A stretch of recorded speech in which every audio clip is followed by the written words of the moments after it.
Bonjour à toutes et tous, bienvenue sur la chaîne Ludo Formation.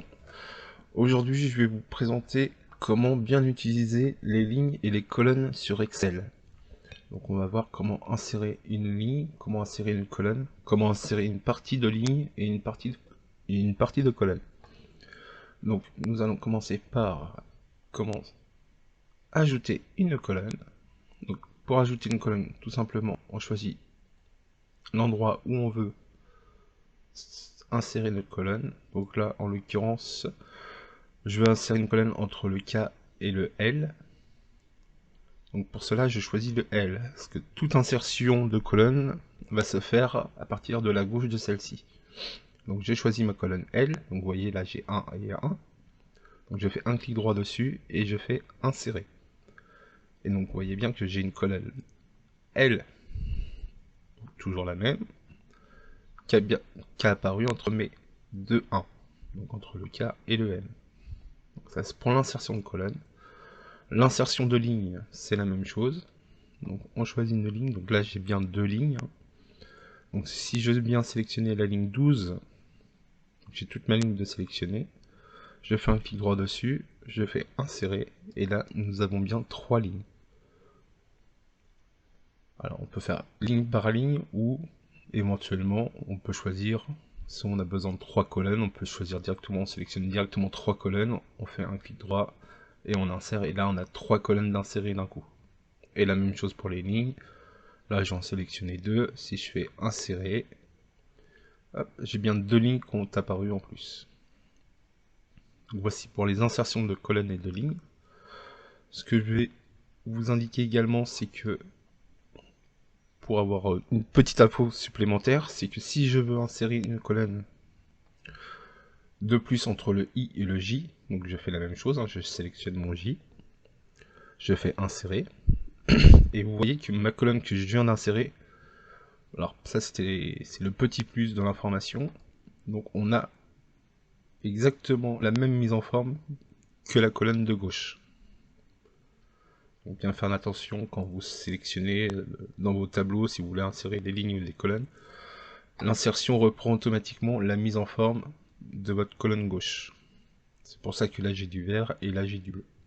La même chose pour les lignes, donc là je vais cliquer exprès sur la ligne 11, je fais un clic droit dessus, je fais insérer, et là vous voyez que ma mise en forme est reproduite par rapport à ma ligne 10.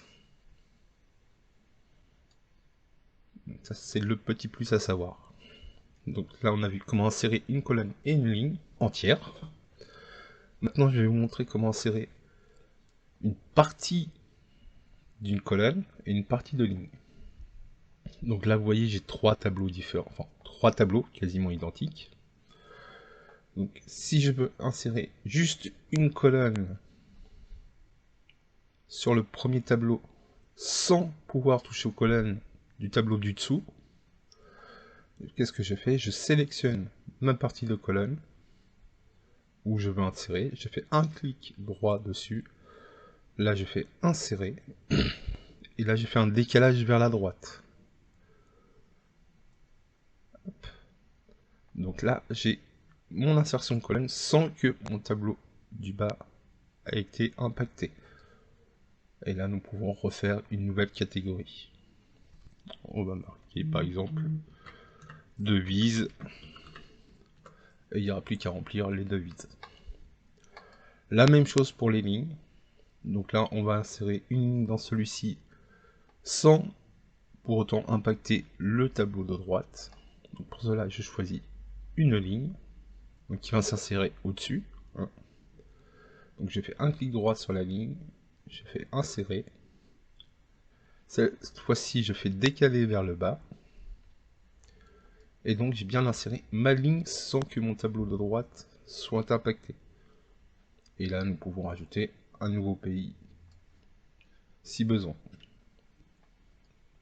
Voici pour les insertions de lignes et de colonnes. Et je vais juste vous montrer également, vous voyez sur ma cellule G1, j'ai pays de l'Union européenne, mais qui n'est pas entièrement entré dans ma cellule. Alors, pour y remédier, Soit on agrandit, alors pour agrandir une colonne, on clique sur le petit bord de la colonne, vous voyez j'ai un trait noir avec 2 flèches, je clique dessus, je l'agrandis,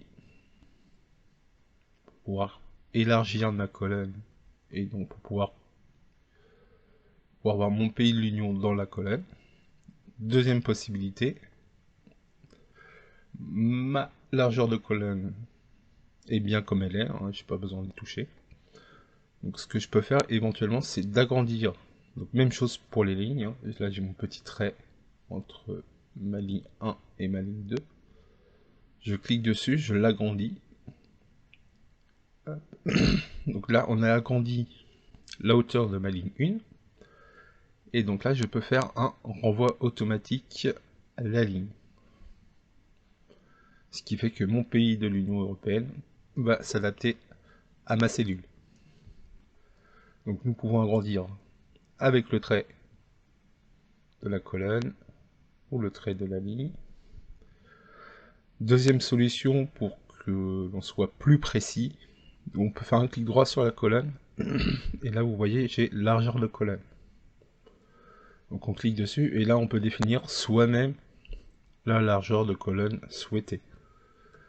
Pour être plus précis sur la largeur et également sur la hauteur des lignes, on fait la même chose. On clique sur la ligne, on fait hauteur de ligne et là vous voyez j'ai ma petite fenêtre de dialogue.